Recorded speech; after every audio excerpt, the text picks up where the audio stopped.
seeing what the NTSB continues to find as their investigation carries on, and if there are any other substantial developments, you'll hear about it here on VORW. U.S. Secretary of State Marco Rubio called Russian Foreign Minister Sergei Lavrov on Saturday. The top diplomats have agreed to hold regular contacts, including coordinating preparations for a meeting between Russian President Vladimir Putin and his U.S. counterpart, Donald Trump. The call comes just days after Putin and Trump held their own phone conversation, marking the first known direct interaction between leaders of the two nations since the escalation of the Ukraine conflict in February 2022. Hours after that call on Wednesday, Trump told journalists at the White House that in-person talks would take place in Saudi Arabia. Trump also spoke with Ukraine's Vladimir Zelensky, who said he is prepared to seek an end to the conflict with Russia. According to a statement by the Russian Foreign Ministry, Lavrov and Rubio reaffirmed their readiness to work together on restoring mutually respectful dialogue. The two diplomats agreed to stay in regular contact, including on preparing a Russian-American meeting at the top level. They also undertook to arrange a meeting of relevant experts in the nearest future to find ways of resolving tit-for-tat diplomatic expulsions and closures of each other's conflicts in recent years. The Russian side reported that Lavrov and Rubio discussed the Ukraine conflict and the situation in Gaza. Rubio reiterated Trump's dedication to resolving the conflict in Ukraine. A readout from the U.S. State Department said the Secretary and Foreign Minister explored the possibility of collaborating on various bilateral issues. Senior U.S. officials, including Rubio, National Security Advisor Mike Waltz, and Middle East envoy Steve Witkoff, reportedly headed to Saudi Arabia in the coming days to kick off peace talks involving Russian and Ukrainian negotiators. Major European powers are not expected to participate, according to a report by Politico citing its sources on Saturday. During his presidential campaign, Trump repeatedly promised to swiftly end the Russia-Ukraine conflict. Since the change in administration last month, the new United States administration has taken a starkly different approach compared to predecessor Joe Biden. The U.S. president claims he understands Russia's concerns about Ukraine joining NATO and has stated that Kiev would not become a part of the bloc under any settlement.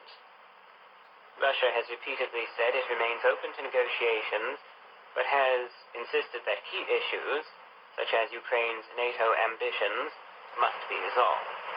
So, an update, especially from the diplomatic side of things, on the situation in Ukraine. Particularly, there have been a lot of productive negotiations ongoing between the United States and Russia as of late. So it's very interesting to see what's going on there diplomatically. And it seems to me, based on my analysis of things, that the U.S. and Russia both seem pretty eager to essentially work out a deal of sorts. And I think a big element that's going to come into place here is going to be Ukraine and what their opinion on any sorts of deals and negotiations are, and what concessions they are willing to make. For instance, there are conflicting claims coming out of the Ukrainian government regarding potential deals. There were some reports coming out stating that the Ukrainian government might be all right with ceding some of the territory that has been captured by Russia since 2022 over to Russia formally. So this would be parts of Zaporozhye Oblast, Kherson, Kharkiv, and Luhansk and Donetsk Oblast, of course. However, other reports from the Ukrainian government have stated differently, reporting that under no circumstance should any territory be ceded to be worked out. So these are major points that are going to play a huge role in negotiations going forward. and it will be interesting to see what happens. Right now, despite any optimistic talk on the conflict, fighting still continues along the front. As expected, nothing has changed there. Russian forces are continuing to make a steady advance from east to west, particularly in Donetsk Oblast as well as Kharkiv Oblast at this point in time. So right now there is no ceasefire, and we'll just have to see what happens as far as, again, the fighting itself is concerned, which at this point continues uninterrupted, unabated. Moving slightly to the west now from Ukraine over to Austria, some sad news. A 23-year-old man stabbed 5 passerbys in southern Austria on Saturday in what police said was a random attack that left a 14-year-old dead and 4 others injured. The suspect was detained in the city of Villach, where the attack took place, police said. He is a Syrian national with legal residence in Austria, they added. Police spokesperson Rainer Dionisio said a motive was not immediately known. He added that the police were investigating the attacker's personal background. We have to wait until we get secure information, he said. A 42-year-old man who works for a food delivery company witnessed the event from his car. He drove toward the suspect and helped to prevent things from getting worse, Dionisio told Austria's public broadcaster, ORF. The victims were all men, with 2 seriously injured and 2 sustaining minor injuries. Peter Kaiser, the governor of the Austrian province of Carinthia, expressed his condolences to the family of the 14-year-old victim. This outrageous atrocity must be met with harsh consequences, and I've always said with clarity and unambiguously, those who live in Carinthia, in Austria, have to respect the law and adjust to our rules and values. Right-wing leader Herbert Kickl said he is appalled by the horrific act in Villach and wished the family of the 14-year-old victim who was killed much strength.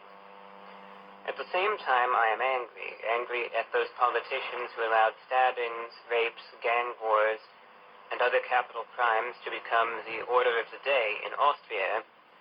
This is a first-class failure of the system, for which a young man in Villach has now paid with his life. We need a vigorous crackdown on asylum and must not continue to import conditions like those in Villach, he concluded. Conservative Party leader Christian Stalker said that the attacker must be brought to justice and punished with the full force of the law. And similarly, the leader of the Social Democrats, Andreas Babler, said that the full force of the law must also be used. Police say it wasn't clear whether the suspect acted alone, and they continued to search for any potential additional suspects. It wasn't immediately known whether there was any connection between the attacker and the victims. According to the Interior Ministry, close to 25,000 foreigners applied for asylum in Austria in 2024. The largest group of applicants was from Syria, followed by Afghanistan. Several European countries, among them Austria, said in December they're suspending decisions on asylum claims by Syrian nationals because of the unclear political situation in their homeland following the fall of Bashar Assad. On Saturday, police in neighboring Germany said a 2-year-old girl and her mother died 2 days after being injured in a car ramming attack during a labor union demonstration in Munich. It marked the 5th attack involving immigrants in Germany over the past 9 months, with migration becoming a significant issue ahead of upcoming elections on February 23rd. So sad news out of both Austria and Germany, tragic loss of life in both of those countries, and hopefully, they'll be able to look at the situation and be able to determine what the motive was. That's not to say that this was with certainty an Islamic extremist terrorist attack, But many of these attacks that you do see over there do carry the same theme, and a lot of them are mass stabbing attacks, etc. But it could possibly be that this individual was not religiously motivated, could just be a naturally evil, vile individual. We don't know if there was any personal element either. So there are just details there that are still, that have yet to be determined, essentially. What's most important, of course, is that we know that there are multiple victims, that a 14-year-old is now dead, which is very sad to see.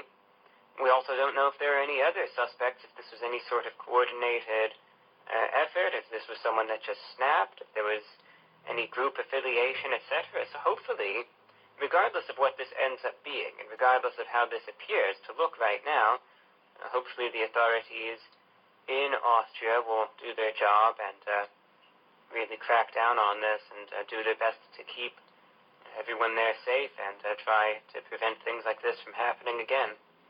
Very sad to see, though, and also in regards to that car attack that happened in Germany, so sad. A 2-year-old girl and her mother dead from that as well. Absolutely despicable. And in my opinion, people that do that, any sorts of terroristic acts like that, should be shown no mercy. They don't deserve any, if you ask me.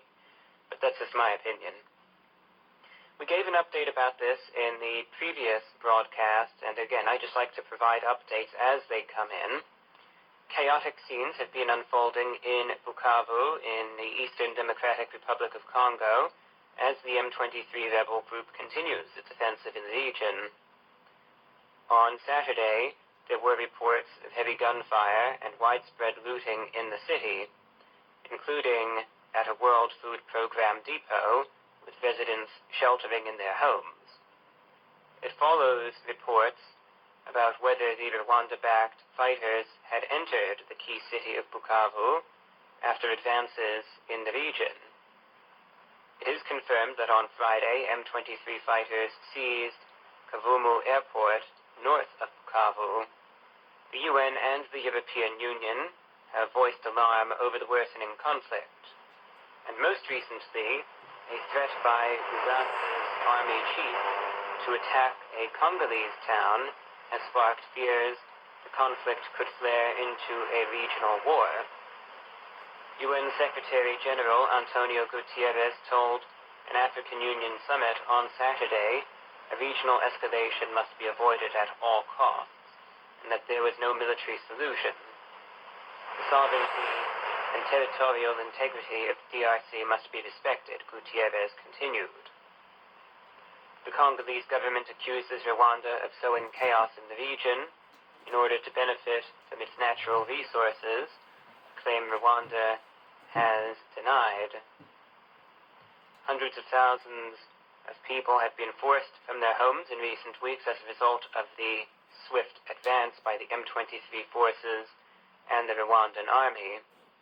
According to the BBC World Service, one woman in the city of Bukavu told reporters that many civilians were avoiding going outside as gunfire rang out and gangs of youths looted and destroyed shops. I only have food enough for 3 days, and as a woman it is difficult for me to go outside because I am concerned that I could be raped by the looters and armed groups. We are completely abandoned by the authorities. The looting in Bukavu included the World Food Program's depot, which housed 6,800 metric tons of food.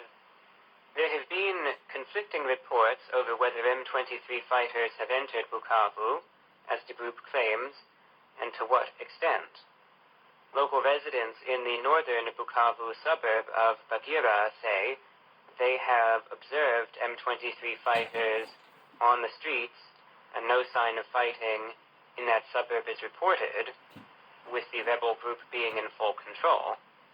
However, according to 2 Congolese army officers, M23 rebels have not yet entered the city center.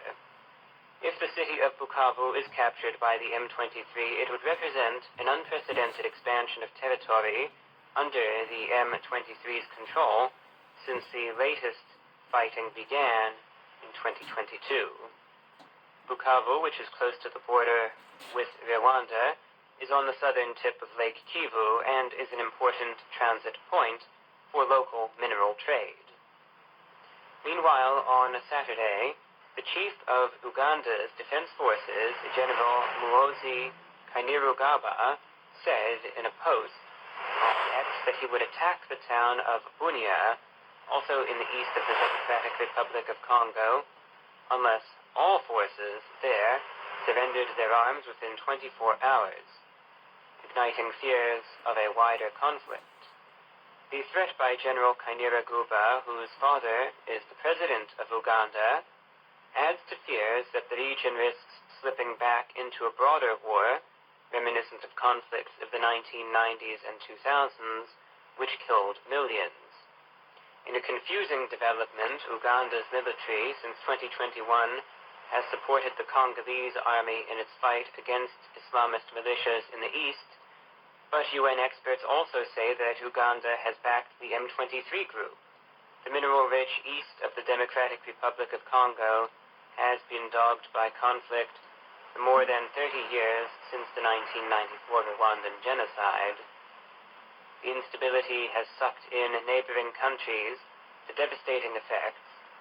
Notoriously, in the 1990s, when two huge conflicts, dubbed Africa's World Wars, resulted in the deaths of millions.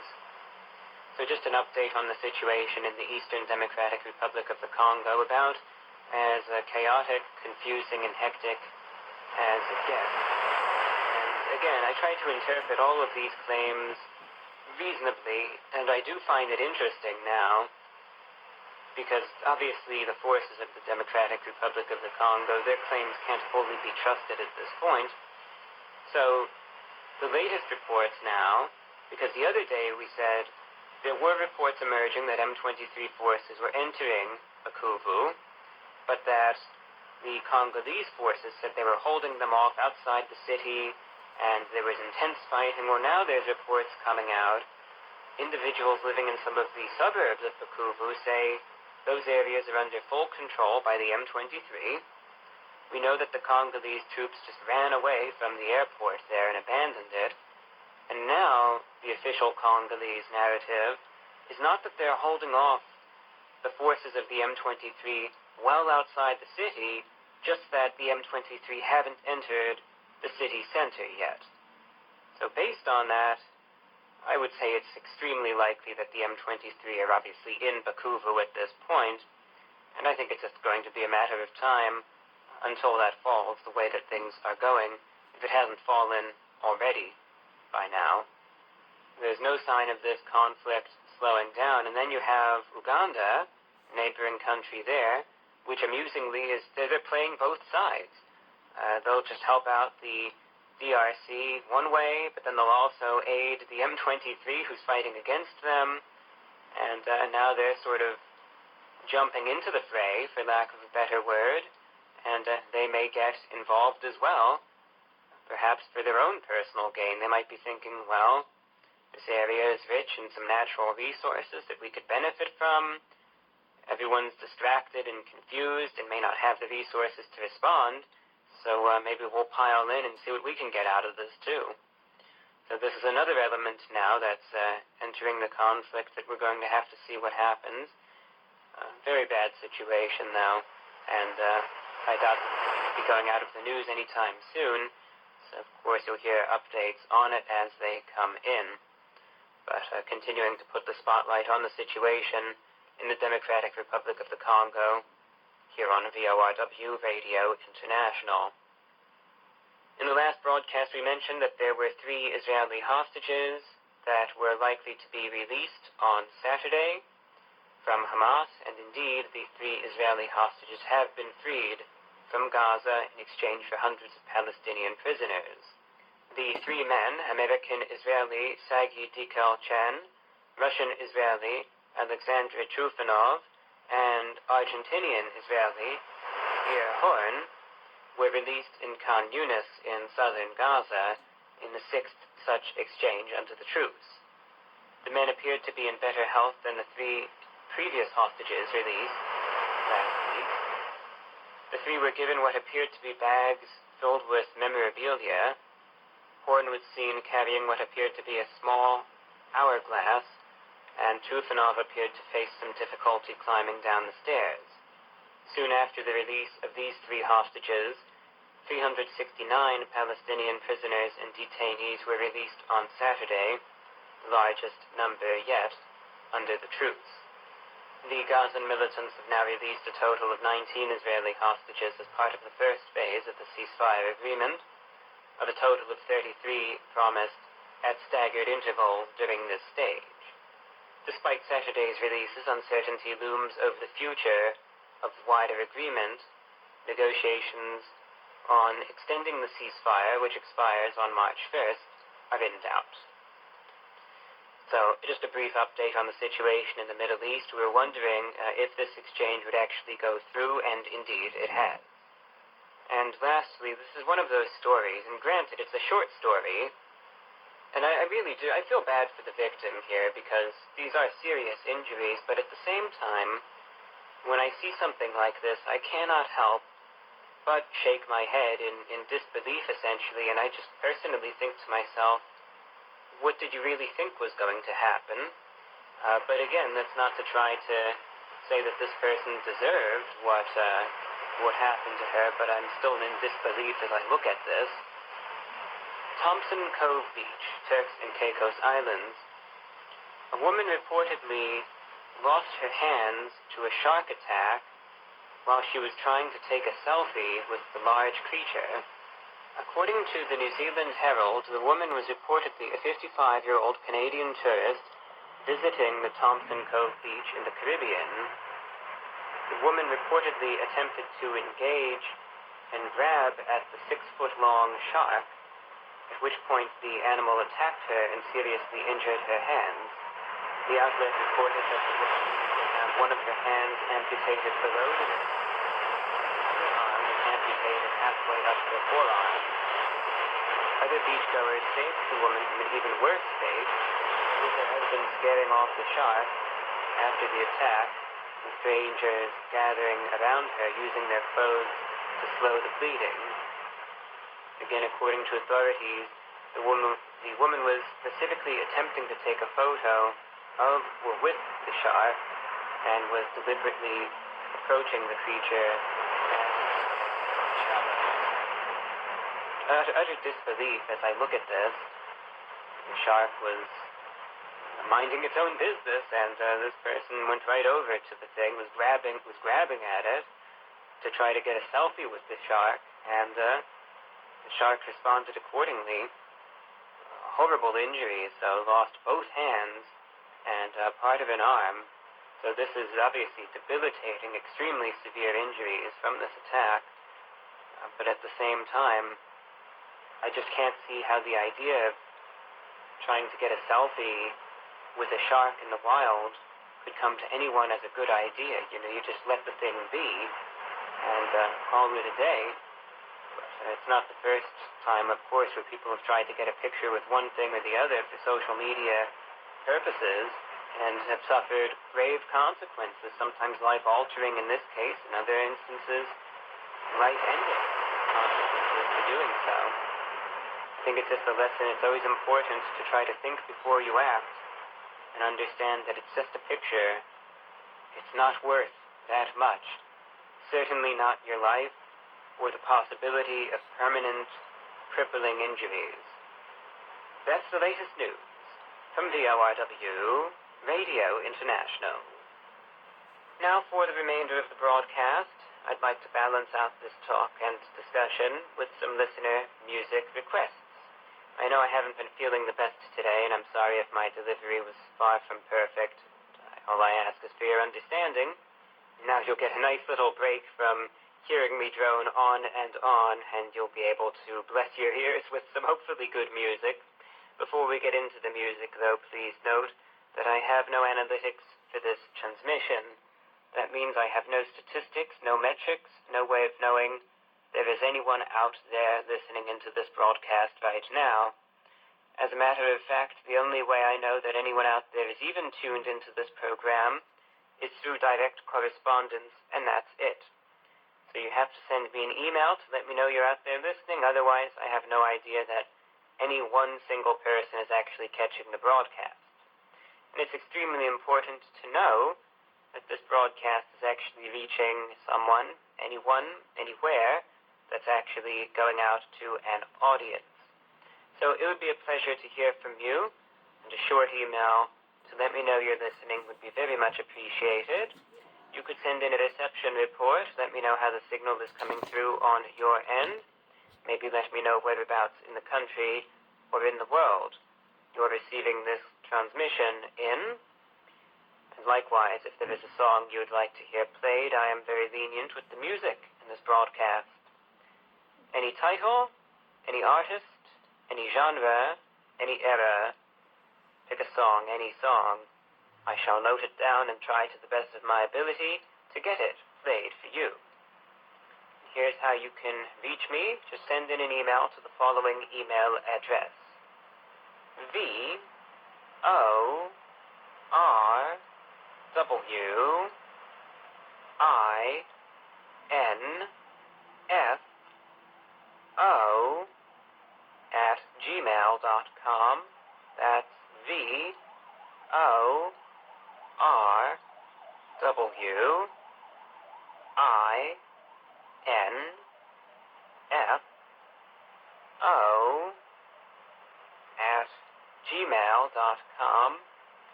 VORWINFO@gmail.com. First request of the night comes in from Arturo in Mexico, who said, I don't think I'll make the cut, but could you please play the selection, Who Do You Want to Be by Oingo Boingo? Well, Arturo, I'm pleased to tell you the song indeed made the cut, and it's coming up next on VORW.